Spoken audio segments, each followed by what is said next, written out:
Good evening. I'm PJ O'Neill, serving as the branch chief for STEM training in the Student Programs Directorate. Welcome to this month's Tech Talk, United States Coast Guard Academy Admissions. Tech Talks are sponsored by the U.S. Coast Guard Auxiliary, and Scouting America's Sea Scout program. Tech Talks are held on the fourth Tuesday of the month at 2100 hours, that's 9 p.m. Eastern Time, and our next Tech Talk will be presented on October 28th.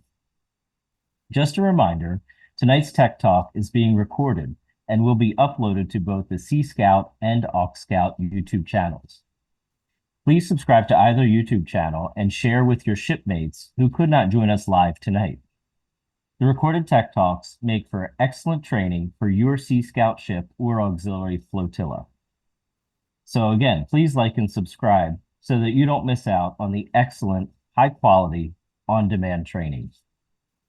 If you have any questions during the Tech Talk, please post them in the Q&A box, and our subject matter expert will address them at the end of the presentation. Now I'm going to hand it off to Branch Assistant Hiram Ascabi to introduce tonight's subject matter expert. Over to you, Hiram. Thank you, PJ, and good evening, everyone. This evening is an honor for me to introduce our guest speaker, Mr. Timothy Kessell. He's a retired lieutenant in the United States Coast Guard. Let me speak a little bit about his background. Tim reported to the Coast Guard, joined the Coast Guard in August of 1998, and upon graduation from basic training, he served as a crew member on board the Coast Guard cutter Bear, home port in Portsmouth, Virginia, conducting various national security deployments throughout the North Atlantic and Caribbean Sea. And in the summer of 1999, his crew was deployed with the U.S. Navy South Fleet to the Adriatic Sea in combat support for Operation Allied Force, NATO's military campaign against the forces of the former Republic of Yugoslavia during the NATO Kosovo campaign. In 2000, Mr. Kessell was selected to attend the Coast Guard Elite Helicopter Rescue Swimmer School, earning his designation as a Coast Guard Helicopter Rescue Swimmer number 513. Upon graduation, he reported to Air Station Elizabeth City in North Carolina and served there between the years of 2000 and 2005, where he performed hundreds of search and rescue missions, including support for Hurricane Katrina response operations in the Gulf Coast region in 2005. From 2005 to 2009, he was assigned to the Aviation Technical Training Center as a helicopter rescue swimmer instructor, where he had the privilege of training and mentoring the Coast Guard's future rescue swimmers. Selected for Officer Candidate School in 2009, Mr. Kessell began his commissioned officer career at Sector Long Island Sound in New Haven, Connecticut, as the Incident Management Division Chief supporting 9 sub-units and cutters. In 2012, he reported to the U.S. Coast Guard Academy and Missions Division in New London, Connecticut. His academy tours included duty as the Regional Admissions Officer, International Cadet Exchange Program Manager, Coast Guard Academy Preparatory School Manager, and finally as the Associate Director Recruiting, where he was responsible for the Coast Guard Academy's national recruiting strategy. Mr. Kessell retired from active duty in the summer of 2020 and currently serves as an Associate Director of volunteer programs in the United States Coast Guard Academy. His personal awards include Coast Guard Meritorious Service Medal, the Air Medal, Coast Guard Commendation Medal, two Coast Guard Achievement Medals, three Coast Guard Letters of Commendation, and a variety of other unit and service ribbons. He is authorized to wear the Coast Guard Helicopter Rescue Swimmer Aircrew insignia. Lieutenant Kessell holds a Bachelor of Arts degree in political science from American Public University and multiple professional certifications. He is seeking a Master's of Education degree from the University in Connecticut. His family lives, his wife and son lives in Madison, Connecticut. Now I turn it over to Tim Kessell. Take it away. Well, thank you, Mr. Scabi, and it's a pleasure to be with everyone tonight. Mr. Hiram, I really didn't need you to read all of that, but I appreciate you doing that, sir. As Hiram said, I'm Tim Kessell, currently stationed at the U.S. Coast Guard Academy, serving as the Associate Director for Volunteer Programs. So what that means is I'm essentially a civilian employee in the admissions office as part of our senior leadership team and help us conduct our outreach and recruiting opportunities across the nation through a network of dedicated volunteers. They could be active duty, auxiliary members. Mr. Scabi is one of them with us. So it's great to see him again. And really, when we go out and try to fly the flag and recruit for the Coast Guard Academy, when we seek top talent throughout the United States and beyond. So I won't go through a little bit about me since Mr. Scabi did such a great job. But one thing I do always point out is I am not an academy grad. So when you think about the Coast Guard and the Coast Guard Academy, part of my presentation is going to kind of be in a three format kind of approach. We're going to talk a little bit about what the Coast Guard is, as many of you may know, of what kind of missions the Coast Guard does, but we'll do a little quick review of that, how that translate into what we offer at the Coast Guard Academy, both from an academic perspective and the leadership development piece, but as well as the athletic piece and the physical fitness training that you would expect at a U.S. Service Academy. And then we're going to talk a little bit about the admissions process. So I always point out that I'm not an academy grad because that highlights, in my opinion, one of the gems of these conversations is not just that the academy is a world-class institution to attract top talent, especially if you're STEM focused, and as you transition into your ensign career and your junior officer commitment in the Coast Guard, but also that you are going to be a member of our organization for at least 5 years, because that's the requirement upon graduation. So you're going to be a member of our organization longer than you're a student at our academy. So that's very important to remember. Right now, we're going to watch a quick video about the Coast Guard that you may or may not have seen before. So enjoy.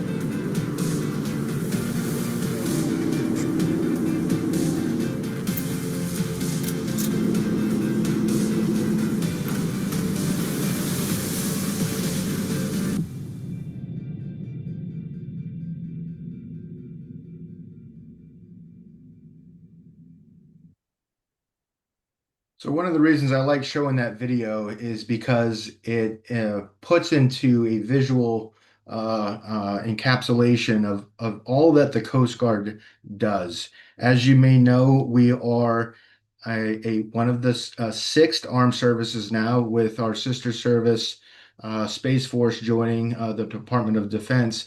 But the Coast Guard, as you likely know, is not a member of the Department of Defense in peacetime. We are in the Department of Homeland Security. We have a much different focus than our sister services, who have that overseas projection of force, who do it better than any other country in the world.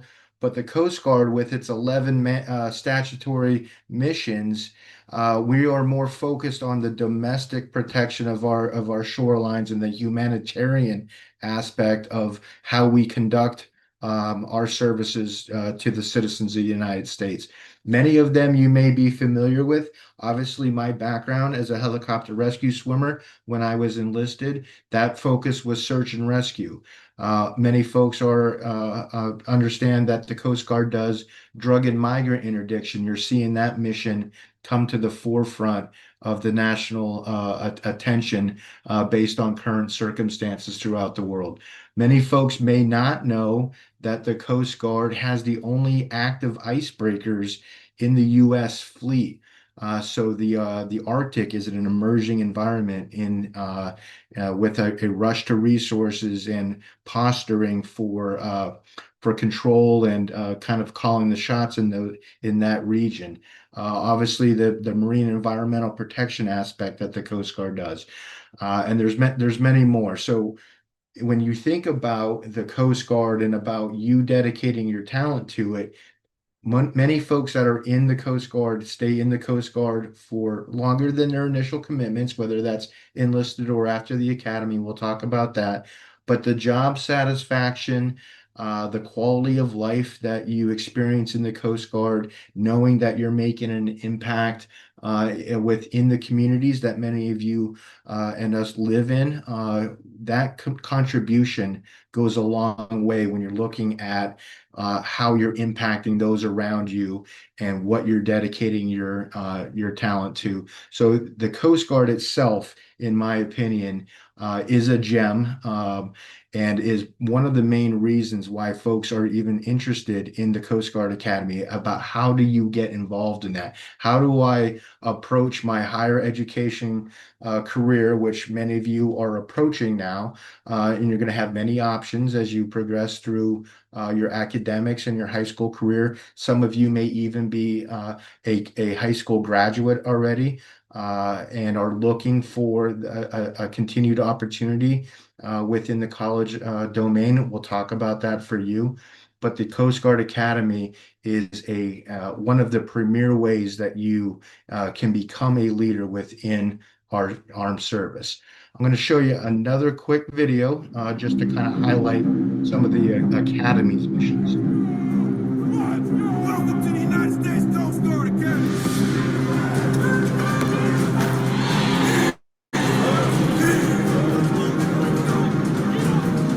You could actually solve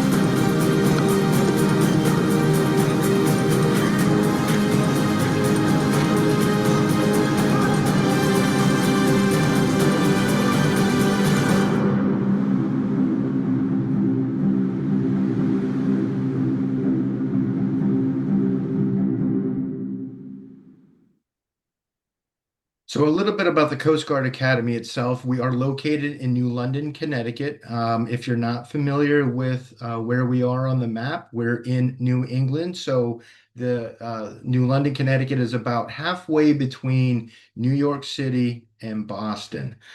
We are a small campus. We have only about 1,000+ cadets at any given time.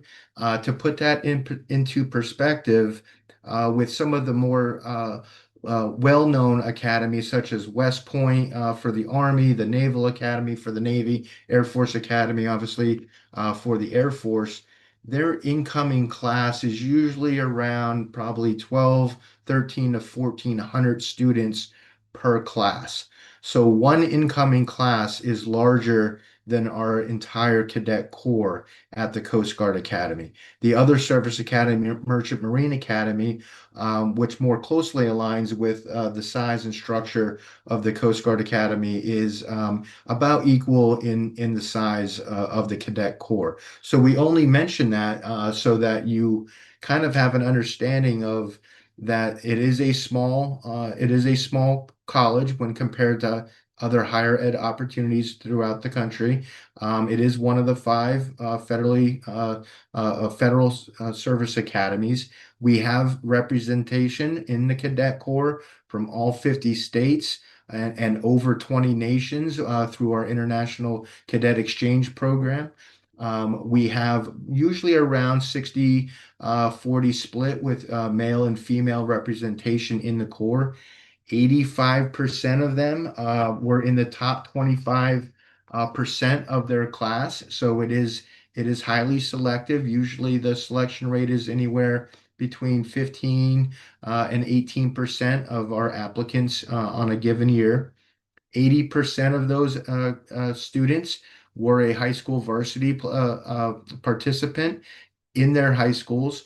I don't want to say that, so if you're not a high school varsity athlete, to scare you away that you don't have an opportunity for the Coast Guard Academy. That's not what that means at all. It just highlights some of the varsity sports that are available at CGA, but also champions that physical fitness is a large component of the cadet experience at CGA. So when we're considering you, we're looking at the three pillars, which I'll reference again in the future here. But we're looking at academics, athletics, and when I say athletics, I mean athletics and physical fitness, physical readiness, as well as your leadership opportunities and potential within the Corps of Cadets and beyond once you actually get into the fleet as a junior officer. I'll talk a little bit about AIM in another slide, but 55% of the incoming class on any given year participated in AIM. And AIM stands for the Academy Introduction Mission, which is a complete immersion for 1 week into our environment where you get to learn a little bit about us and we get to learn a little bit about you. So it is a very productive program for us. And again, over half of the incoming class each year will have participated in that program. And then a little bit more centric to the Tech Talk format is we are a very prestigious engineering degree granting institution where over 60% of our graduating corps for the class that year will be graduating with an engineering degree. Okay. So I kind of touched a little bit on what the component or the structure of our class looks like. But from the institutional perspective, we are a top undergraduate program. We are constantly ranked in the top 15, top 10 sometimes engineering schools in the country. It is a tuition-free school. We do not accept any money from you. We do accept a lot of dedication and perseverance and hard-earned sweat and tears sometimes. But it is a tuition-free school, as many of the service academies are. You actually receive a little bit of a monthly stipend, which is a small kind of paycheck, if you think of it in that way, while you're a cadet here at CGA. 100% job placement. You may or may not like it, but when you graduate from the Coast Guard Academy, you are commissioned as an ensign in the Coast Guard. And when you get to the point in your career or in your educational experience, when you're graduating from college, it's almost like it flips at a service academy. So if you're going to a traditional college, you have a vocation or a career that you're focused on. That freshman year at a traditional school, you know, you're getting your feet wet, you're kind of learning the ropes, maybe not as stressful. And then as you progress through the 4 or 5 years sometimes that it takes you to finish school, Once you get to that senior year in college, you start stressing a little bit more about, how am I going to pay back my years of college that I just paid for? Am I going to be able to find a job? How can I get myself placed in a position of leadership, a position of respect, a position of authority?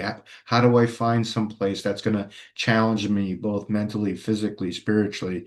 Our graduates do not have those concerns when they graduate. They know that they're going into a meaningful career.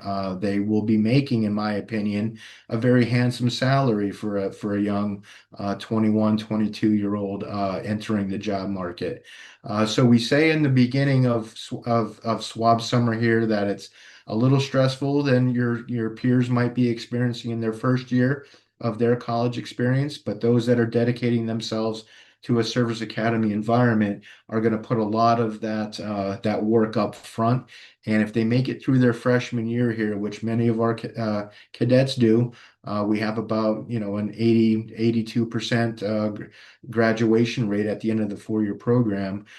They are going into well respected and challenging careers right from the get. So again, that experience at a traditional college versus service academy, those 4 years kind of flip on the stress level a little bit. We are going to graduate again about, anywhere between 80 to 85% of the candidates that start in their freshman year, they will graduate. And go on to earn a graduate degree from CGA. We retain almost about the same percentage, about 85% of our graduates will stay in past their 5-year service obligation. That is a great number for our organization. It is a small classroom environment, as you would expect at a school that only has just over 1,000 students. Our faculty to student ratio is consistently among the best in the country, of 8 to 1. You will graduate with not only a degree in a Bachelor of Science, you will also obtain your 100-ton mariner's license, which is a great professional achievement in the maritime industry. And then many of our top performers go on not just to graduate programs and great careers within the Coast Guard right out of the gate, but those honors and fellowship opportunities to continue their education, whether that's purely academic or within the private sector. They go on and get great internships and fellowships and continue that education and that experience as they move on from the academy into the fleet. Okay.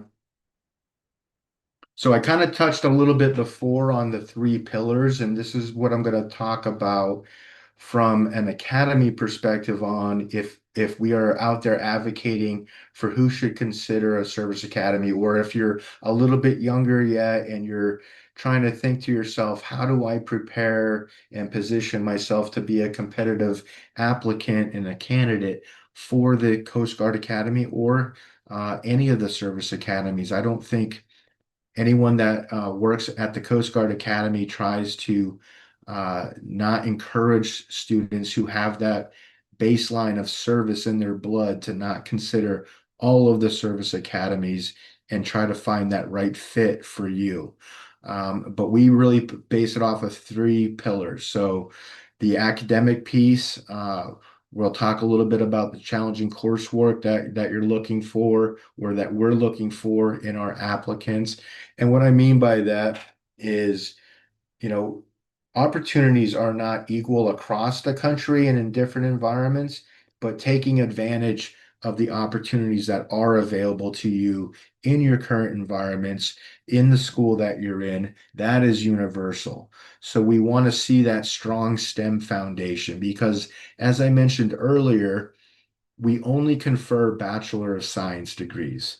And I'll talk about the academic majors in a second, but it is very imperative if you are considering the service academies, and particularly the Coast Guard Academy, that you're well rooted in that STEM preparation. It may not be your goal, but you cannot avoid taking calculus at the academy. You can't avoid taking chemistry or physics. Some of those requirements are universal uh, through our curriculums and the degrees that we confer, even if you are going to be a management major at CGA, where it is, equates to like a business management degree at a traditional college. You are still going to take physics, chemistry, and calculus, which is very unique to the service academies.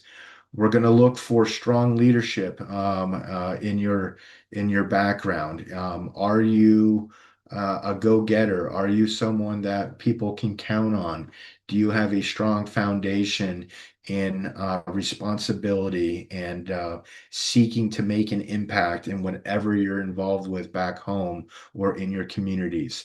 Are you someone that is going to be an asset to the United States Coast Guard Academy while you're here? But more importantly, when you transition into the fleet, are you going to be trustworthy and have the confidence and the experience necessary to lead our members in very challenging environments, operationally and in support functions in the Coast Guard?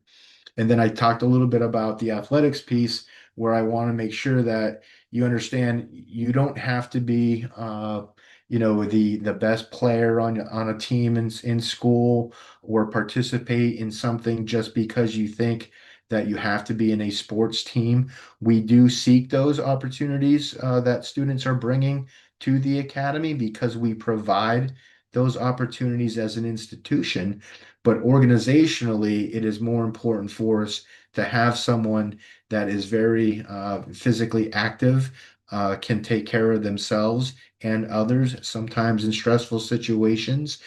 They have the discipline and the respect for themselves to take care of their bodies and be sound both mentally, physically, and spiritually sometimes for those that participate in those opportunities. So we look for the whole person essentially, and we kind of rooted around those three pillars of academics, leaderships, and athletics. So on the academic piece, I kind of touched on it that we are a STEM focused institution. And on here you can see the 10 academic majors that are currently offered at CGA. And you may be saying to yourself, hey, Mr. Kessell, this is a college and you only offer 10 academic majors. Why is that? Well, the answer to that is because this is what we need our junior officers coming from the academy to be technically trained in. We need folks that are coming up through our leadership pyramid that have a foundation in these academic majors, because this is what the Coast Guard requires us to have technical expertise in. You'll see that there are many engineering opportunities here, cyber systems, electrical engineering, mechanical, some of your basic engineering degrees that you'll find across the country are included here. But you may not, traditionally see naval architecture unless you're at a maritime focused institution. Our operations research and data analytics program translates essentially to like an applied mathematics program at a traditional college. Our management and government programs, again, management is more like your business focused or business interested students, and government is, kind of like your public policy, law focused, more of that political science rooted connection to what that student may be interested in. One of the new ones that we have just offered for the first time, this will be class of 2030 when they graduate, and they are the first class that has the opportunity to major in interdisciplinary engineering. And what that is offered for are for those students who know that they want an engineering focused degree, but they're just maybe not quite sure yet which major they are interested in pursuing. And they want a broader experience to make maybe a decision a little bit further down the road on what interests them, but they are still getting the basic foundations necessary for an engineer to go out and be technically trained in a vocation or what interests them and how they can contribute to the Coast Guard from an engineering background. So, as many of our programs are engineering based and STEM based, um, you do not necessarily need to come into the academy just to be an engineer. Many of our candidates who are successful at gaining admission do want to pursue engineering, but we would not offer management or government or one of the, marine environmental science that may not be engineering focused if we did not need students that are interested in those programs and can contribute to those programs while they're here and in the fleet. I would recommend if you are, on that college admissions kind of mountain right now that you're getting ready to climb. If you were interested in one of the engineering majors here and you were accepted at the academy, but just maybe not sure what exactly you want to do, it's much easier, and I say that kind of tongue in cheek because there's nothing easy about any of these majors. But if you start in an engineering program and transition out of it after that first year or so, if it's just not exactly what your ambitions end up being, it's a little bit more palatable to move out of engineering and into one of the non-technical degrees than to start in one of the non-technical degrees and try to transition into it. If you got here like, oh, my roommate is a mechanical engineer and I didn't realize it, but I think I'd like to pursue that. It's going to be a little bit of an easier track if you start in it and get out of it than be out of it and try to get into it. So just a little words of wisdom there for you. But again, 10 majors, majority of them are engineering focused. Uh, most of all of the engineering, except for interdisciplinary engineering, which will attain it upon the first graduating class, but they're all ABET accredited. And you are finishing these degrees in 4 years, where most times, if you're taking one of these majors that are focused on engineering, it's usually about a 5-year track that you are taking these programs at a traditional college. So it is a lot, kind of stuffing 10 pounds in a 5-pound bag. But that's the expectation at a service academy, and in particular at the Coast Guard Academy. So we talked a little bit about the academic piece. We also, one of those other pillars were the professional and leadership development aspect.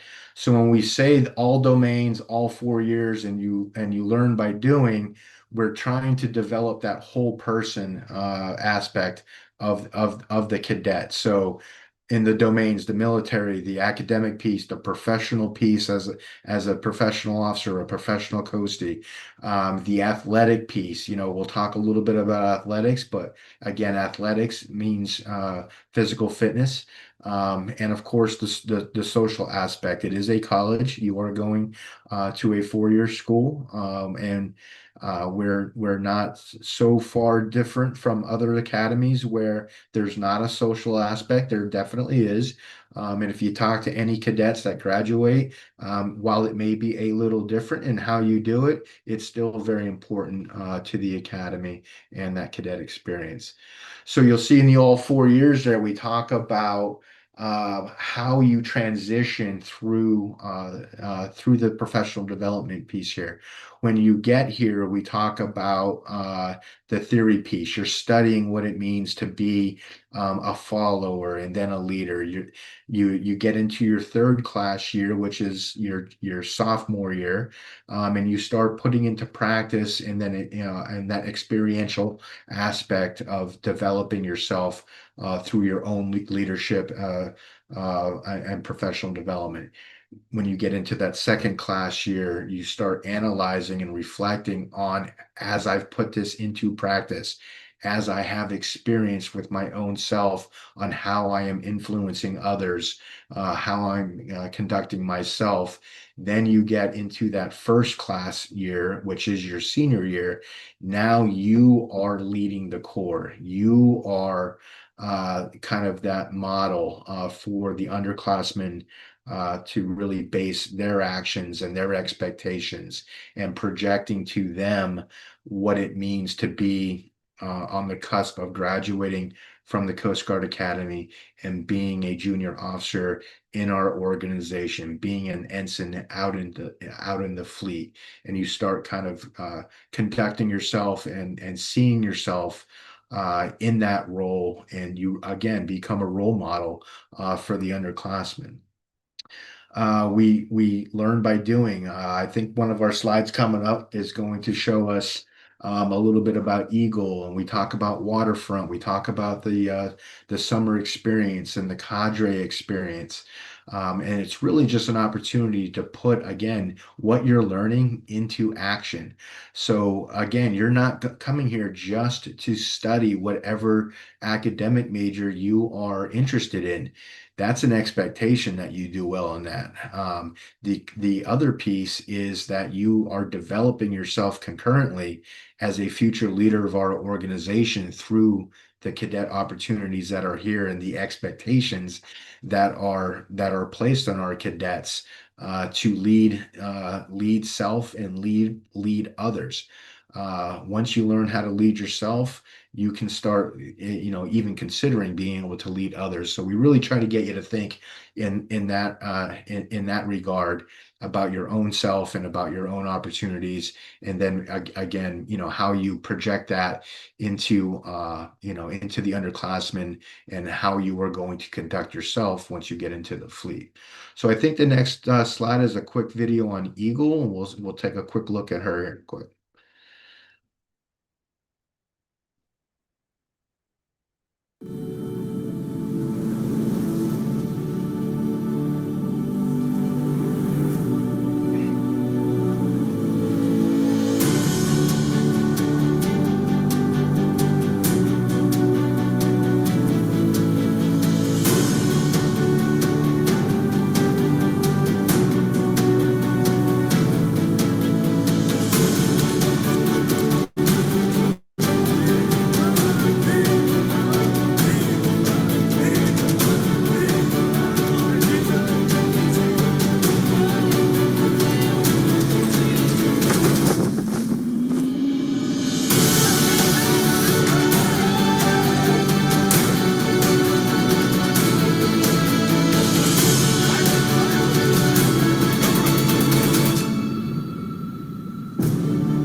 So Eagle, for those, I'm sure many of you know what Eagle is, but she is America's tall ship, and all cadets throughout their career here at the Academy will get real life experience on board her, and it kind of champions that basic Marlin Spike seamanship experience and really roots you in that historical taming of the sea, so to speak. So you can see here on the screen, it has a typical cadet summer training program. I won't go through every single year as you can see it here on the screen, but a couple things to point out. You'll see that each subsequent year kind of builds off of the previous one. Many of you, the cadets are going on Eagle, obviously, in that third class year. That's the kind of premier 6-week sailing experience on Eagle. You do get a very short introduction to it for your fourth class year, which is the first year at the Academy. But that second year, that second summer is where you really go out and about. And I mean, they're going to some incredible port calls, the West Coast, the Caribbean. They're going overseas to Australia, across the pond over to Europe. So just an incredible opportunity. You'll see that there's many weeks are where you get to experience an active Coast Guard unit. So you're kind of like, immersing yourself in Coast Guard missions and getting to really experience what it's like to be out into the fleet.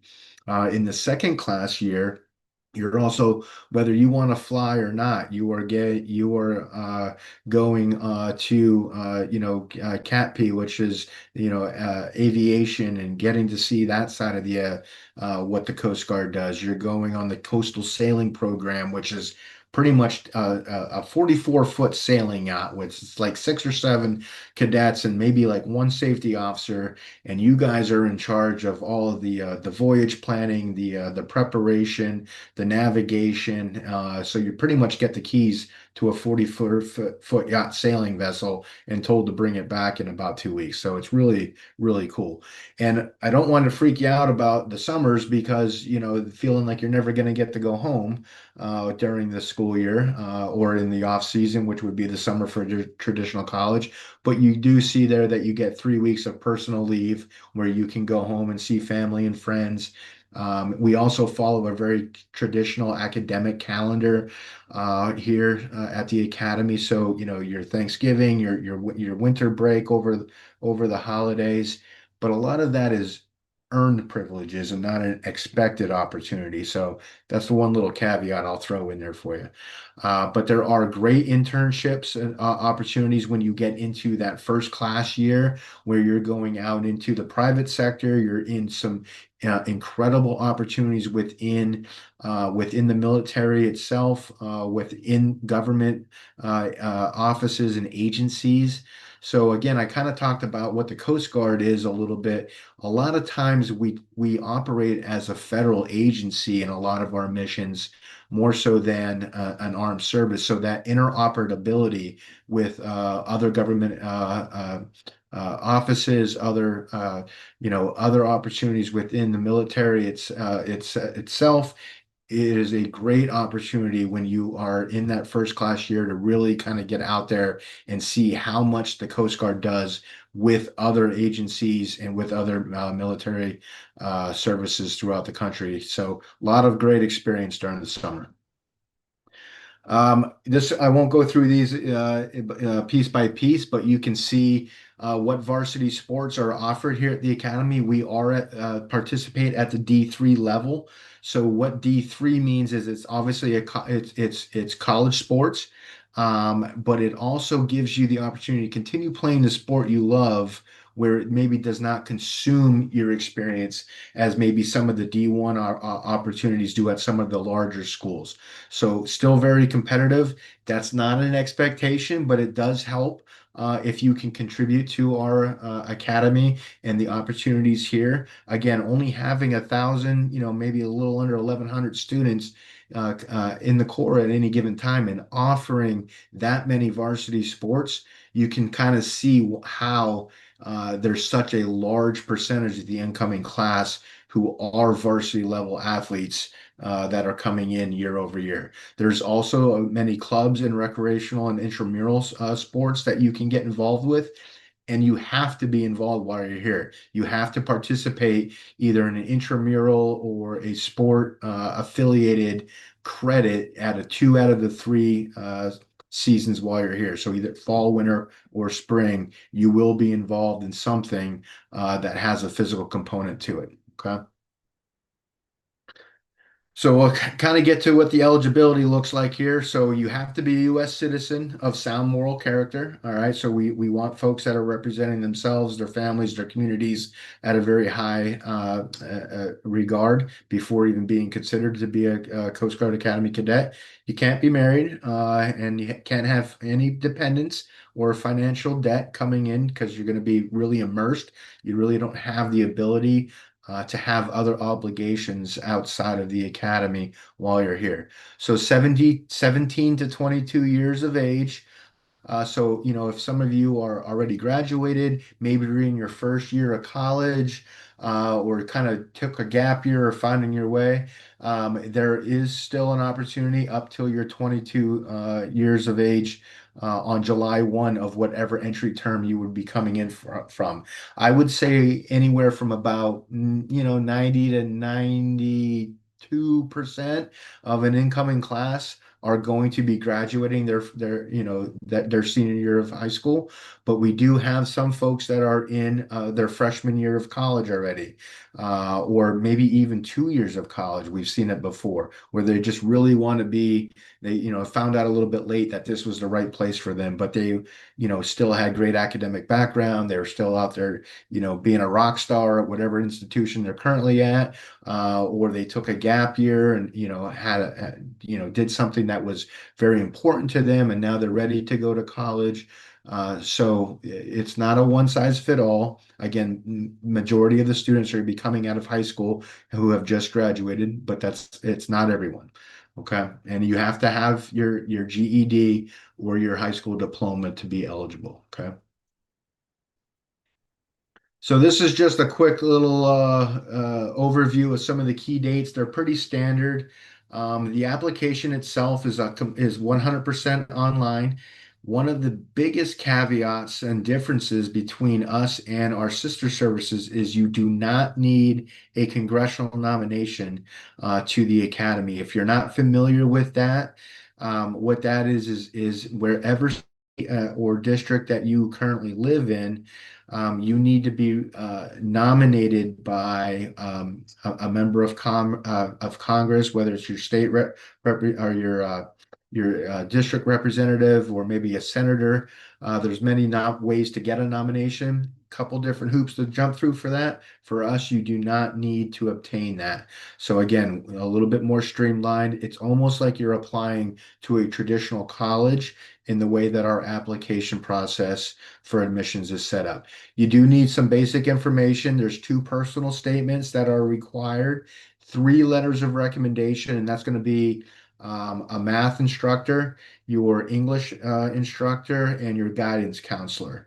Okay, we also request a physical fitness exam. We call it the PFE, where something new this year is now it is a 2-minute timed plank instead of a 2-minute timed push-up. Basic sit-ups, 2-minute timed, and then a 1.5 mile run.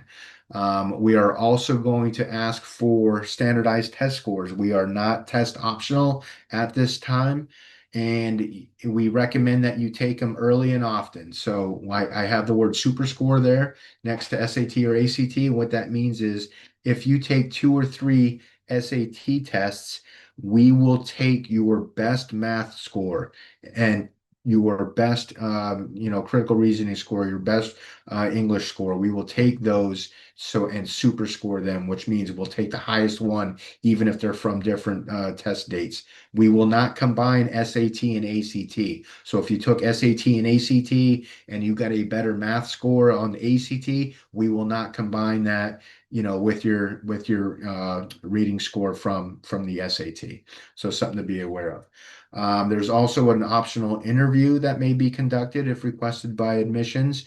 There is another hoop to jump through, and this is for all the academies. And sometimes it's heartbreaking because you did not know that, maybe you were partially colorblind, or maybe there was an issue that you had, in your childhood that is systemic, that, becomes an issue to being medically, to meeting medical readiness standards for the academy. And unfortunately, there's nothing students can do about that sometimes. It's just meeting a basic requirement from a medical perspective. So you have to go through that DODMERB. You'll hear that term if you're interested in the academies, and this is for all the academies, not just the Coast Guard Academy, but you have to be medically qualified.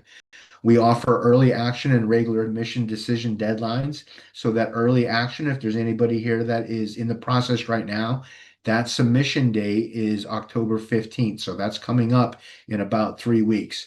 If you apply early, you get an early answer from the academy. The regular admission deadline is January 15th. But all students have until May 1st to make their decision to give us back to CGA if you're accepted an appointment or not. So regardless of early action or regular admission, you have until May 1st to accept that appointment. Again, we look at probably a little over 2,000 completed applications. Many more start them, but usually it's between 2,000, 2,100 applications that we will review. We usually offer somewhere between 350 and 400 appointments for an incoming class of, usually ballpark numbers about 275. I think over my time here in admissions, which is little over 10 years total. I want to say the lowest class that I saw come in was about 235 and the largest was about 290. So it averages out to about, 250, 260, 270, somewhere around there each year. And then swab summer starts usually the very end of June. Usually it's the last Monday in June is when swab summer starts, and you know that's when you're off and running at that point. I just want to I have a couple more slides. I just want to touch on the Academy Introduction Mission. I know I talked about it earlier. It's an immersion program where you get to learn a lot about us and we get to learn a lot about you. This is for juniors going into their senior year. So that summer before your senior year starts is when AIM is available to you. There is an application for that. It traditionally opens on the 1st of February and is closed by the 1st of April. So for any juniors that are going into their senior year, this is an opportunity for you. It is not a prerequisite for admission to the class the following year. But again, if you remember when we opened, greater than 50% of the applicants that we select have participated in AIM. So we offer 3 1 week programs over the month of July. And usually it's about 600 students. I think we can fit about 200 Aimsters, we call them, in each week. So about 600 students from across the country will be appointed to that and get to experience CGA kind of with no holds barred. We don't pull any punches. We kind of let you see the environment, see the expectation, and when you go home, you're either going to tell yourself, I see myself being successful in that environment, or I do not. And both of those outcomes are valuable to you and to the academy. We do have a prep program, which is a 1 year preparatory school offering where we send students right now we're using Georgia Military College, University of Massachusetts at Boston, and the Naval Academy Prep School up in Newport, Rhode Island, where we send usually about 65-ish students each year into this prep program. And upon successful completion of that, they are able to come to the academy as an incoming member of the next year's class. It is all expenses paid for the 10 months that you're in it. So you're getting great academic preparation. Usually it's to buff up on some mathematics, or maybe you had a little bit of a background in STEM prep that we want to make sure that you're going to be successful your freshman year here at the academy. And it really is a great opportunity. You do not apply directly to that program. We call it the Academy Scholars Program. That decision, if that's an opportunity for you, is made by the admissions division through the director of admissions recommendation. So great program that some members are able to take advantage of and really come in the following year being the core of that incoming class. And that is all I have for us, folks. That little QR code on the screen there is, you can take a quick snapshot of that, and that'll take you to what we call the Bears Den, where you'll be able to create your account for CGA, and it really gets you kind of into the comms flow on based off of what year you're in, what you should be considering, talk about campus visit opportunities, and really get your Bears Den account created. So if you are interested in the academy, you can start your application through those resources. So thank you for your time, and I'm definitely looking forward to helping answer any questions you may have. All right. Well, thank you, Mr. Kessell, for the walkthrough of the basic Coast Guard missions, for an overview of the Academy, and a very comprehensive path forward for applicants that are interested in applying to the Academy. That was wonderful. And we have time for just a few questions here. Um, you made a lot of good comparisons with traditional colleges to help us understand some of the differences and maybe the equivalents of the Coast Guard Academy. A part of a lot of modern college life that students are looking for are study abroad experiences and going to another country to experience the culture and language. So maybe what is the equivalent, if there is any, at the academy? Are there opportunities for cadets to participate in any kind of international missions or exchanges, something like that?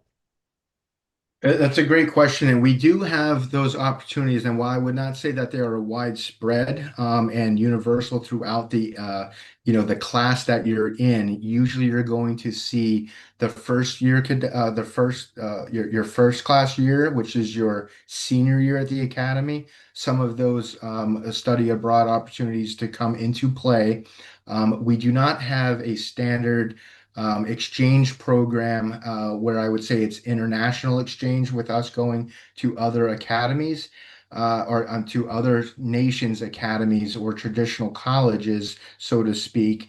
But we do have where we are embracing that international cooperation through our own international exchange program, where about 8 to 10 cadets from across the country or across the globe will be part of our incoming class. So when I say about, say there's 275 cadets that are part of the incoming CGA class, somewhere between 8 to 10 international cadets will be a part of them.